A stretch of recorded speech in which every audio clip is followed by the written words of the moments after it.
I just got back from a workout today, and what I love about this workout is that oftentimes the teacher gets off of her bike. It's a cycle bar bike, and so she gets off and she'll walk around for about 30 or 40 seconds and say something that kind of reminds you why you're there in the first place. Like why I decided to put myself through this torture of all my muscles hurting and my body drenched in sweat and I'm out of breath and my heart's beating fast and like, why did I do this? And she has this like little speech, this pep talk to remind us what we're doing and why.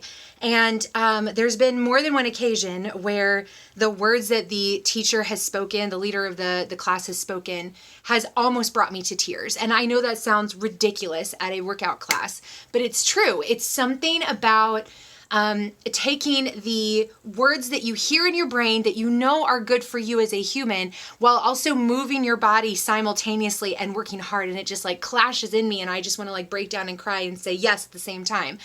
And I'm sharing this because one of the things that clicked today was that you sometimes have to allow yourself to go through something difficult. You have to allow yourself to go through something difficult. You don't have to go through the difficult thing. There's sometimes we can avoid doing the difficult thing, but will you allow yourself to go through something difficult, experience something difficult today? Because that's how we grow. Because that's how we get better. Y'all, we don't get better because we sit and like let life happen to us. We don't get better because we think of like a million other things that are not the priority. They're not important, but they become urgent. And so we do all the urgent things that are like right in front of us and that demand our attention right there, the little fires that constantly distract us. But what grows us is when we turn our attention to what's important. What's important, not just for the short term, but for the long term. You know, there's also that saying within our organization, within Mary Kay, within probably just about any successful thought process is that the best way to create consistency, especially when it comes to like winning for yourself, like a win for yourself, is to find small wins right away in the day. And this is what one of my teachers of my workout class taught a couple days ago. And it was a morning class. And one of the things they said was that you've already won. You've already told yourself, you've already set a precedence for winning today. You've allowed your body to experience something. You got up and you got here. That's a win. So your body already knows that you've won today. And so it's going to keep going today, knowing that winning is already on its agenda. It's already been checked off and there will be more wins to come. So I'm going to ask you, what's your win today? Did you get up and make your bed? Was that a win? Did you get up and brush your teeth? Did you get up? Like that's a win. What would a win look like for your business? Would a win look like I made 10 booking calls that were not urgent, but very important because what I want tomorrow, I have to do something about today. And that thing that I have to do today is going to be a little difficult because I'm really nervous to reach out to some of these people. I'm really nervous to follow up with some of these people. I'm really nervous to ask them to participate in my business, right? That is a difficult thing sometimes. And all of these like random thoughts have been swirling around in my head from these different classes and just some other things I've been experiencing all kind of came to a head today. And so I just want to say to you, before you know it, it's going to be the fall.